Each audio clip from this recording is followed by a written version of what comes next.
இப்போ சமீபமாக கூட இப்போ போன மாதம் பார்த்திங்கன்னா ஐஐசி பெங்களூரில் 2 விஞ்ஞானிகள் அவங்க வந்து கருந்துளை ஆராய்ச்சி இந்தியன் இன்ஸ்டியூட் ஆஃப் சயின்ஸில் சர் சி வி ராமனோட ஆமாம் அவர் நிறுவின அவருடைய இதில் வந்தது. அதில் வந்து குவாண்டம் தியரியில் ஒர்க் பண்ணக்கூடிய 2 இயற்பியலாளர்கள் இந்தியாவை சேர்ந்தவங்க. அவங்க வந்து அந்த கருந்துளை ஆராய்ச்சிகள்லேயும் குவாண்டம் மெக்கானிக்ஸ்லேயும் ஆராய்ச்சி பண்ணும்போது அவங்களுக்கு எதிர்பாராத ஒரு புது ஃபார்மில் பையில் வந்து நிற்குது.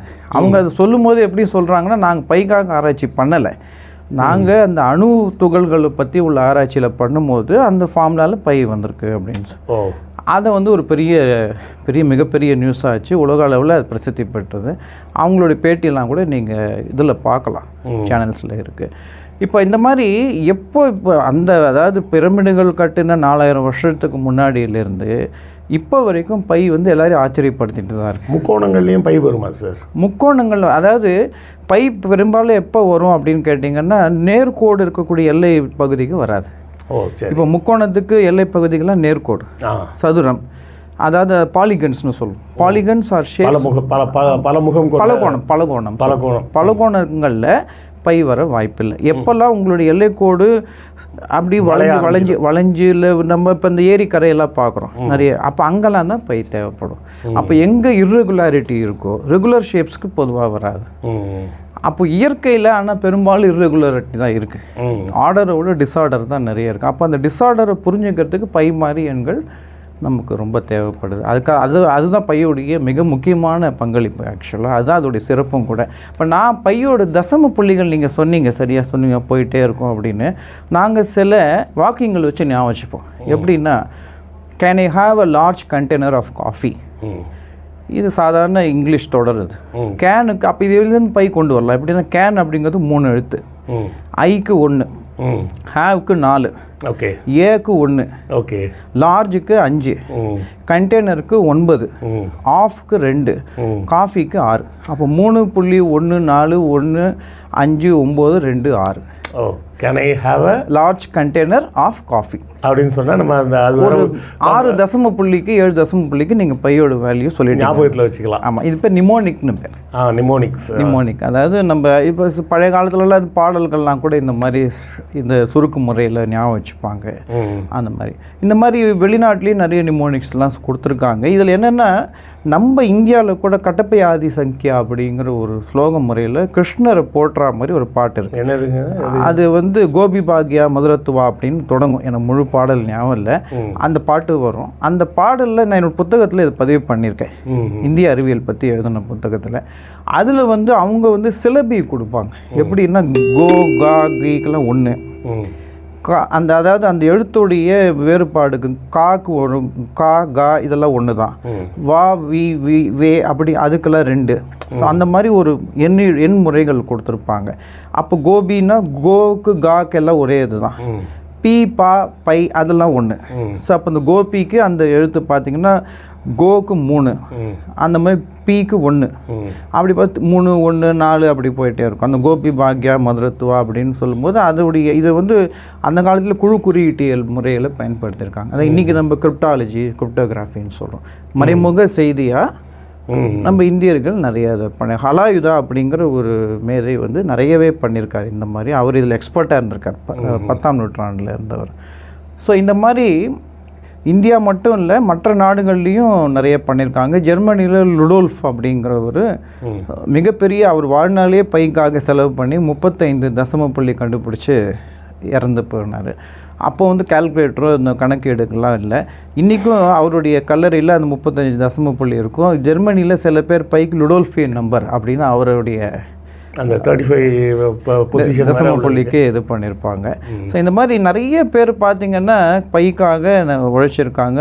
எனக்கு தெரிஞ்சு இப்போ நம்ம பயன்படுத்தக்கூடிய இந்த பை மதிப்பு தோராய மதிப்பு சொல்லணும். இப்போ 22/7 பற்றி சொன்னாக்க அது பைக்கு தோராய மதிப்பு தான்.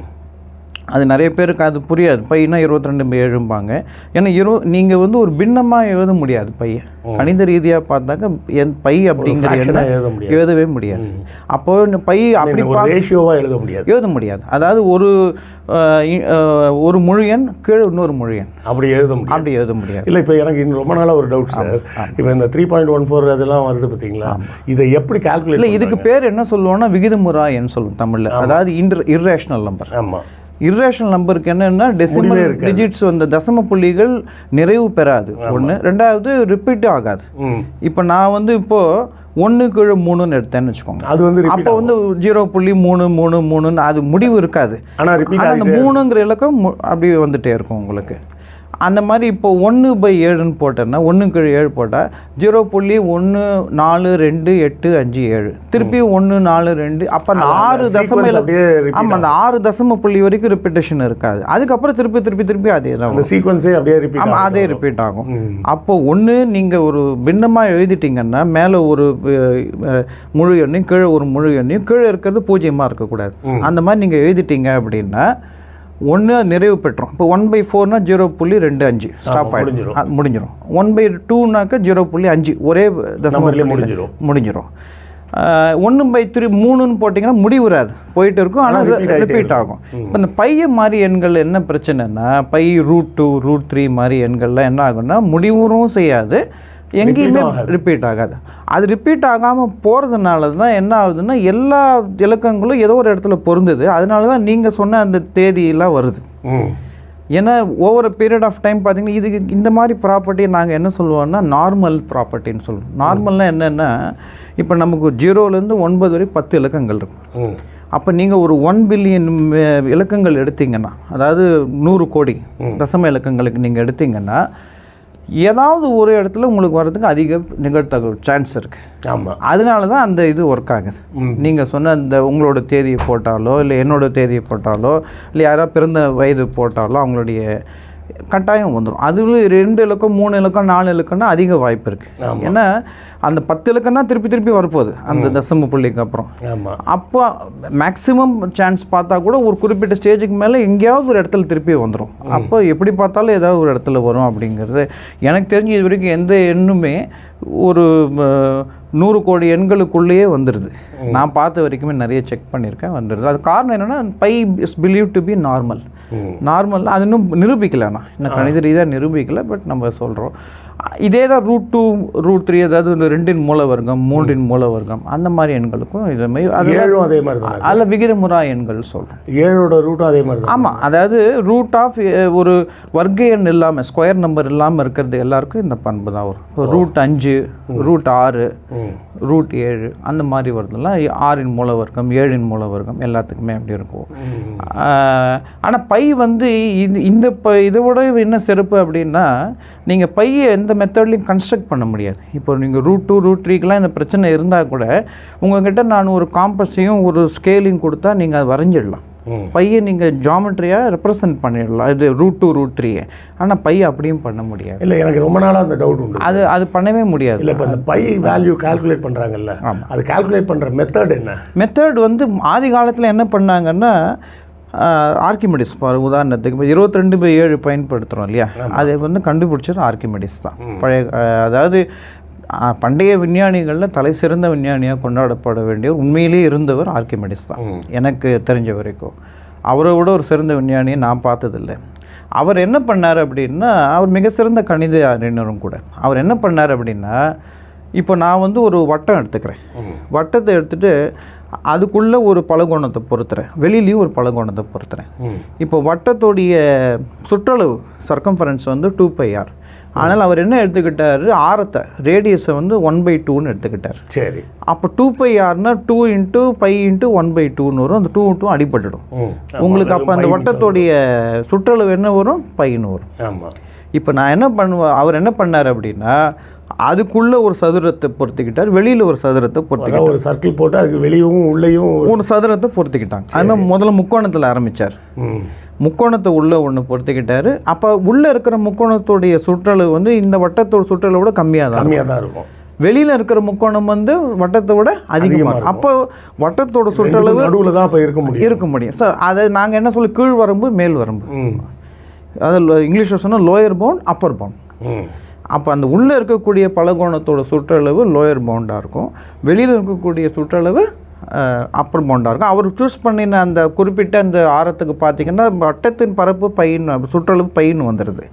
அப்போ உள்ளே இருக்கிறதோட இது வந்து பையோட குறைவாக இருக்கும், வெளியில் இருக்கிறது பையோட அதிகமாக இருக்கும். அவர் என்ன பண்ணார் இதில் பாருங்கள், நீங்கள் ஒரு முக்கோணம் போட்டிங்கன்னா அந்த முக்கோணத்துக்கும் வட்டத்துக்கும் உள்ள இடைவெளி நிறைய இருக்குது. ஆமாம். அவர் என்ன பண்ணார், ட்ரிக் என்ன பண்ணார்னா, அந்த முக்கோணத்தில் இருக்கக்கூடிய ஒவ்வொரு 3 பக்கத்தில் ஒவ்வொரு பக்கத்தையும் 2 பக்கமாக பிரிச்சுட்டார். அப்போ அந்த 3 பக்க பலகோணம் 6 பக்கமாச்சு, அப்போ அறுகோணமாச்சு, எக்ஸகன் ஆச்சு.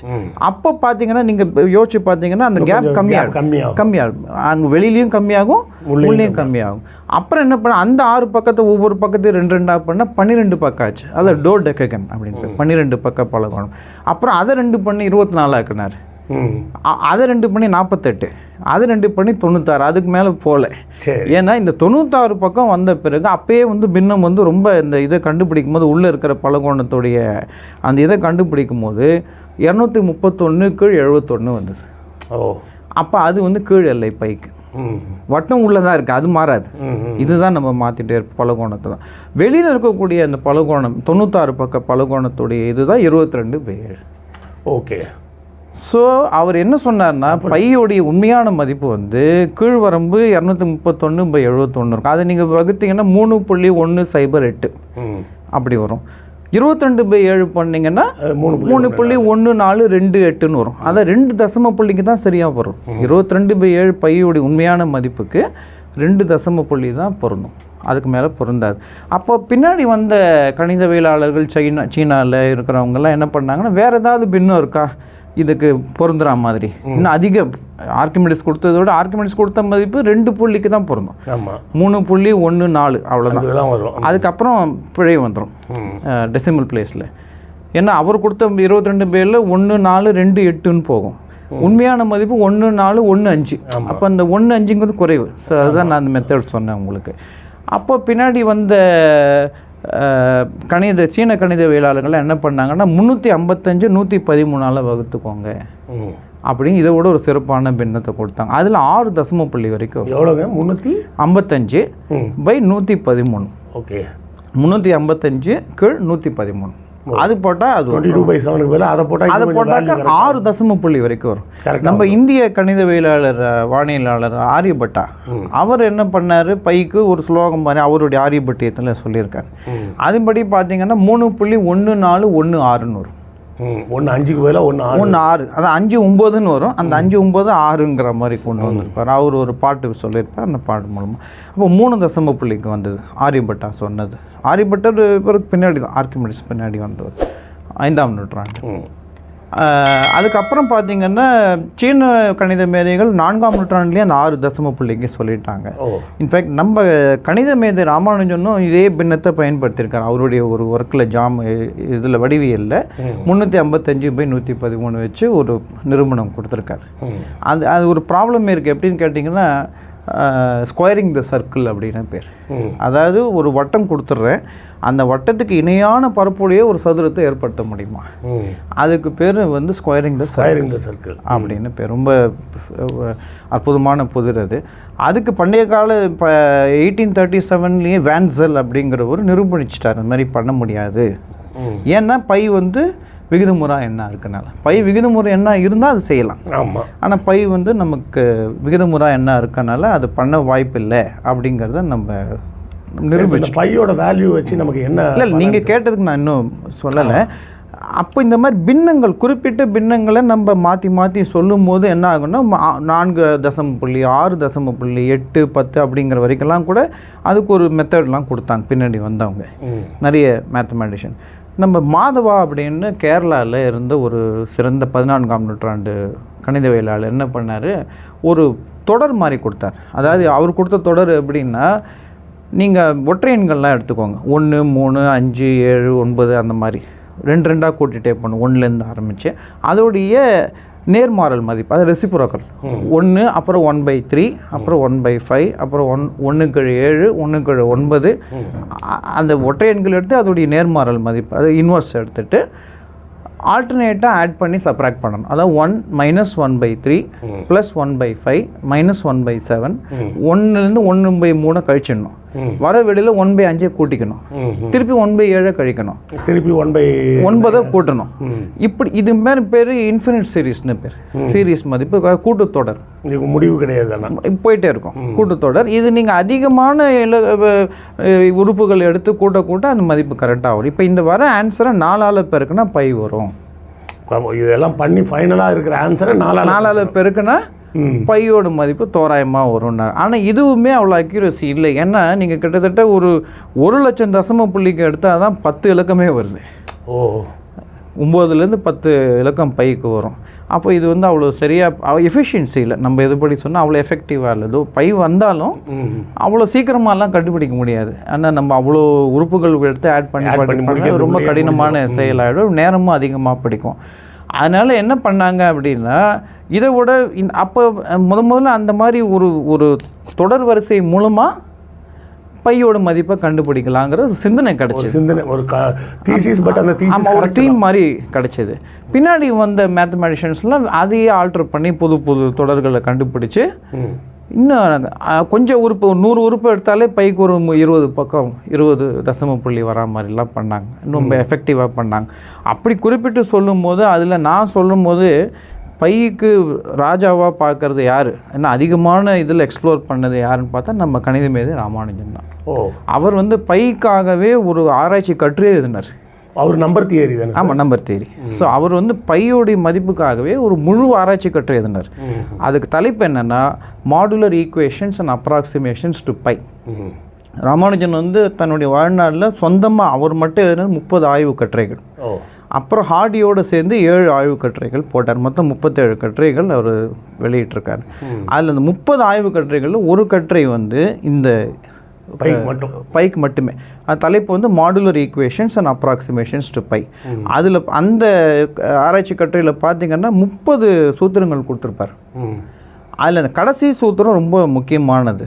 அதில் என்ன பண்ணாங்க, 1984-85 காலகட்டத்தில் அமெரிக்காவில் இருந்த கணிதவியலாளர்கள், இவர் 1920 இறந்துடுறார். ஆனால் அது முழுமையான வீரியம் யாருக்கும் தெரியல. அது கொடுத்துருக்காருங்கிறது தெரியுது, ஏன்னா அவர் நிரூபணம் கொடுக்கல. பின்னாடி வந்து கணிதவியலை நிரூபிச்சிட்டாங்க, ஆனால் அது எவ்வளோ பவர்ஃபுல் அப்படிங்கிறது தெரியல, அதோடைய சக்தியோ இல்லை இதோ தெரியல. இல்லை அதுதான் 84-85 அது போட்டு பார்த்தாங்க. சரி, ஏதோ ஒரு ஃபார்ம்லாம் இருக்குது, நம்மக்கிட்ட சூப்பர் கம்ப்யூட்டர் இருக்குது. அப்போ இந்த சூப்பர் கணினி வந்த உடனே இதோட ப்ராசஸர் எவ்வளோ ஃபாஸ்ட்டாக இருக்குன்னு இதை போட்டால் கண்டுபிடிக்கலாம் அப்படின்னு அதை வந்து ஃபீட் பண்ணாங்க. ரிச்சர்ட் பெய்லர் அப்புறம் இன்னும் சில மேத்தமெட்டிஷியன்ஸ் எல்லாம் அமெரிக்காவில் அப்போ இருந்த சூப்பர் கம்ப்யூட்டரில் போடும்போது கிட்டத்தட்ட 6 மணி நேரம் அது செயல்பட்டு. 6 மணி நேரம் அப்போ இருந்தது. இப்போ கொஞ்சம் சீக்கிரம் வந்துடும். அப்போ இருந்த சூப்பர் கம்ப்யூட்டர் 40 வருஷம் ஆயிடுச்சு இல்லையா? அப்போ இருந்த சூப்பர் கம்ப்யூட்டர் 6 மணி நேரம் அது ப்ராசஸ் பண்ணி கிட்டத்தட்ட 17.5 மில்லியன் தசம புள்ளிக்கு வந்தது. பையோட வேல்யூ கரெக்டாக வந்தது. இப்போ அதுதான் வரலாறுலேயே அத்தனை தசம புள்ளி மில்லியன் பிளேஸுக்கும் தாண்டி கொடுத்த முதல் ஃபார்முலா அதுதான். அப்போ பையின் நாயகனாக நம்ம ராமானுஜனை பார்க்கலாம். ஏன்னா அந்த முழுமையாகவே அதுதான் வந்தது.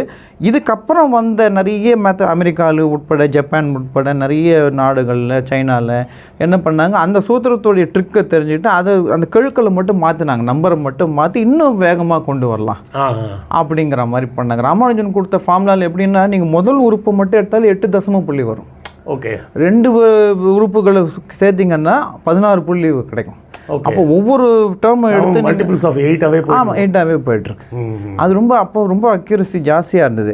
பின்னாடி வந்தவங்க என்ன பண்ணாங்க, அந்த 8ங்கிறது போல் ஒவ்வொரு பிளேஸுக்கும் 10 வரா மாதிரி 12 வரா மாதிரி அந்த நம்பர் ஆஃப் பிளேஸ் ஃபார்முலாவை மேனிபுலேட் பண்ணி அவங்க அதை கண்டுபிடிச்சி அதோட ரிஃபைன் தான். அதை வந்து இன்னும் கொஞ்சம் மெருகூட்டி பண்ணாங்க. பட் அடிப்படை செய்தி இவர் கொடுத்தது தான், அந்த ஐடியா கொடுத்தது. ஸோ இந்த மாதிரி இப்போ பையோட மதிப்பு இன்றைக்கி இப்போ ஜூன் 28, 2024 அன்றைக்கி ஒரு புது ரெக்கார்டு வந்தது. இதை வந்து பண்ணிகிட்டே இருப்பாங்க. இதில் என்னென்னா இப்போ ஒரு கம்ப்யூட்டர் புதுசாக தயாரிக்கிறாங்க, அப்படி ஏதோ ஒரு கம்பெனி நிறுவனம் வந்து தயாரிக்குது, எந்த தான் பெஸ்ட்டுன்னு எப்போ கிளைம் பண்ணுவாங்கன்னா இந்த பையோட ஃபார்முலா தூக்கி போட்டுருவாங்க. அப்போ ஆல்ரெடி இருக்கிற ரெக்கார்டு வரைக்கும் கொடுக்க முடிஞ்சால் தான் அது புதுசாக ஒத்துப்பாங்க. ஸோ அதுக்கே ஒரு ஃபுல் ப்ரூஃப் மாதிரி அது ஒரு நிறுவனத்துக்கு தேவைப்படும். ஸோ இப்போ அப்படி பார்க்கும்போது ஜூன் 28, 2024 கடைசியாக 202 ட்ரில்லியன் பிளேஸ்க்கு மேலே கண்டுபிடிச்சிருக்காங்க. ட்ரில்லியனுங்கிறது உங்களுக்கு 10^12 ஒன்று போட்டு 12 சைபர் போடணும், அதாவது 1000 பில்லியன். இப்போ அந்த மாதிரி அவ்வளோ பெரிய மதிப்பு இன்றைக்கி அவ்வளோ தெரியும். அப்போ முதல்ல ஆர்கிமெடிஸ் கொடுத்தது 2 தசம புள்ளியிலேருந்து ஆரம்பித்து இன்றைக்கி 200 ட்ரில்லியன். ஆனால் இதெல்லாம் சாத்தியப்படுறதுக்கு காரணம் ஒன்று அந்த இன்ஃபினிட் சீரிஸ், அந்த பவர் சீரிஸ்னு சொல்லுவோம், அந்த மாதிரி கூட்டுத்தொடர் வரிசையும் இன்றைக்கி உள்ள மாடர்ன் சூப்பர் கம்ப்யூட்டர்ஸ் தான். இல்லைன்னா இவ்வளோ பண்ண முடியாது. இன்னொரு கேள்வி சார், இந்த வேல்யூவை வச்சு நம்ம டே டு டே லைஃப்பில் நமக்கு என்ன யூஸ் ஆகுது? ப்ராக்டிக்கலாக சொன்னால் இப்போ கூட ஒரு அறிக்கை வந்தது நாசாலேருந்து.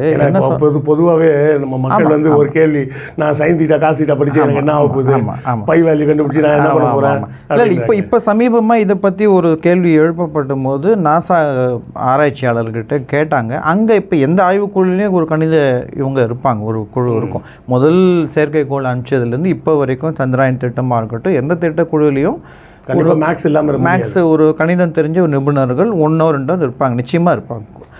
அவங்கக்கிட்ட அந்த நாசாவில் இந்த கணித வல்லுநர்கிட்ட போய் கேட்டிருக்காங்க. அவங்க என்ன சொன்னாங்கன்னா, நாங்கள் போட்டிருக்கிற இந்த அல்காரிதமில் அதிகபட்சம் பைக்கு 15 தசம புள்ளி தெரிஞ்சால் போகிறோம்.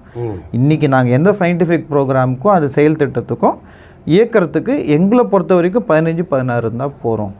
நீங்கள் சொல்கிற மாதிரி மில்லியன் ட்ரில்லியன்லாம் வேண்டாம். அப்போ இது வந்து ஒரு விளையாட்டு மாதிரி தான் நாங்கள் பார்க்குறோமே தவிர, உங்களால் 20 தசம புள்ளி வரைக்கும் இருந்தாலும் இப்போதைக்கு போதும், இன்றைக்கி வரைக்கும் போகிறோம். ஆனால் இதில் என்ன பிரச்சனை ஆச்சுன்னா, ரஷ்யாவில் இந்த பையோட சூத்திரத்தை ஏதோ ஒரு சிறு பிழையில், அதாவது ஒரு இடத்துல மட்டும் மாற்றி போட்டதுனால அது வந்து பெரிய கோளாறாகி அதோடைய அந்த சுற்றுப்பாதையை தாண்டி போயிடுச்சு.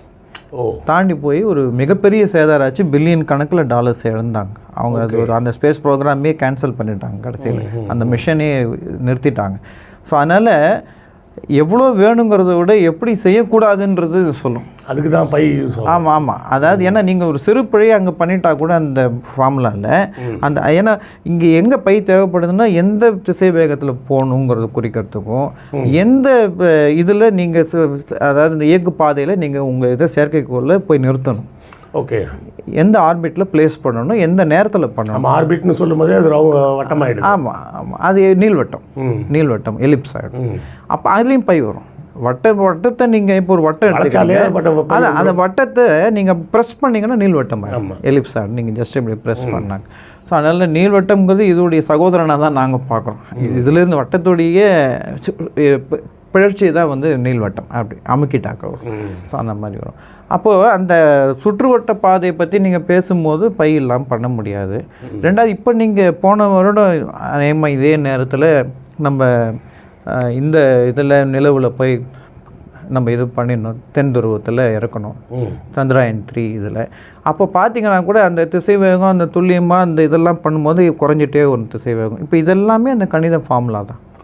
அது இயற்பியலில் நியூட்டன் கொடுத்த ஃபார்முலா தான். அதுக்கு உங்களுக்கு கணிதத்தில் இல்லாமல் பண்ண முடியாது. ஸோ கணிதத்துடைய கோட்பாடுகளும் பையும் இல்லாமல் உங்களால் எந்த இடத்துலையுமே செயற்கைக்கோளை செலுத்த முடியாது. ஈவன் வந்து காரு லாரி மாதிரி வண்டிகளில் கூட பார்த்தீங்கன்னா அதுக்கு வந்து நியூட்டன்ஷியல்னு சொல்ல, அது நியூட்டனின் மெக்கானிக்ஸ் போதும், சாதாரண மெக்கானிக்ஸ் போதும். அதுக்கு பை தேவையில்லை. பை தேவையில்லைன்னு இல்லை, பையுடைய விஷயங்கள் நீங்கள் சில இடங்களில் தேவைப்படுது, எல்லாத்துக்கும் தேவையில்லை. அதுக்கு வந்து நீங்கள் சாதாரணமாக அந்த இயக்க விதிகள் இருக்குல்ல, அது போதும். அது போதும். ரொம்ப நன்றி சார். பை பற்றி இன்னைக்கு எங்கள் கூட ஒரு பெரிய நீண்ட உரையாடல். நம்ம தொடர்ந்து இன்னும் இந்த கால்குலஸ், அப்புறம் ட்ரிக்னாமெட்ரி, நிறைய ஜாமெட்ரி நிறைய இருக்குது சொல்கிறேன், யூக்ளிடியன் ஜாமெட்ரின்னு வேறு சொல்லுவாங்க. இந்த மாதிரி விஷயங்கள் எல்லாம் நம்ம தொடர்ந்து எனக்கு தெரிந்த செய்திகளை கண்டிப்பாக பகிர்ந்து, கண்டிப்பாக இந்த அது மட்டும் இல்லாமல் வரலாறு சார்ந்து நம்ம பார்க்கலாம். நிச்சயமாக கிரேக்க நாட்டில் எப்படி இல்லை, நான் இதை பற்றி சொல்லும்போது ஒரு இது சொல்லிடுறேன். நாங்கள் வந்து எல்லா வரலாற்று சார்ந்த புத்தகங்களும் எழுதிட்டுருக்கேன். இப்போ சமீபமாக இஸ்லாமிய கணித மேதைகள் பற்றி எழுதினேன். இந்த மாதிரி கிரேக்கர்கள், இந்தியர்கள், சீனா கணித மேதைகள் பற்றி, அப்புறம் ரோம கணித மேதைகள், இந்த மாதிரி என்னை பொறுத்த வரைக்கும் இன்றைக்கி நம்ம வளர்ந்து இந்த அளவுக்கு நம்ம இந்த தொழில்நுட்பத்தை உபயோகப்படுத்துகிறோன்னா அதுக்கு எல்லா குடியினருமே பொறுப்பு. கண்டிப்பாக அவர்கள் தான் நம்ம சொல்ல முடியாது. எல்லாருடைய பங்களிப்பும் ரொம்ப முக்கியமானது. அப்போ எல்லாருக்கும் இதை சமர்ப்பணமாக நம்ம செய்யணும், எல்லாருக்கும் மரியாதை செலுத்தணும் அப்படின்னு அவங்க பங்களிப்பு எல்லாருக்கும் போய் சேரணுங்கிறது என்னோட இது. கண்டிப்பாக பண்ணலாம் சார். சரி நேயர்களே, நீங்கள் இந்த பை குறித்த இந்த தொடர் உங்களுக்கு பிடிச்சிருக்கும்னு நினைக்கிறேன். இதை தொடர்ந்து நாம் ஒவ்வொரு பகுதியாக நம்ம சிவராமன் சார்கிட்ட பேசுவோம்.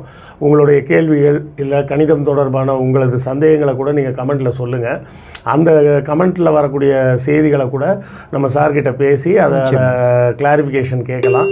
இன்னும் எளிமையாக இந்த நிகழ்ச்சியை எப்படி கொண்டு போகலாம் அப்படின்றதுக்கு உங்களுடைய சஜஷன்ஸும் தேவை. அடுத்த தொடரில் மீண்டும் சந்திப்போம். நன்றி, வணக்கம். வணக்கம்.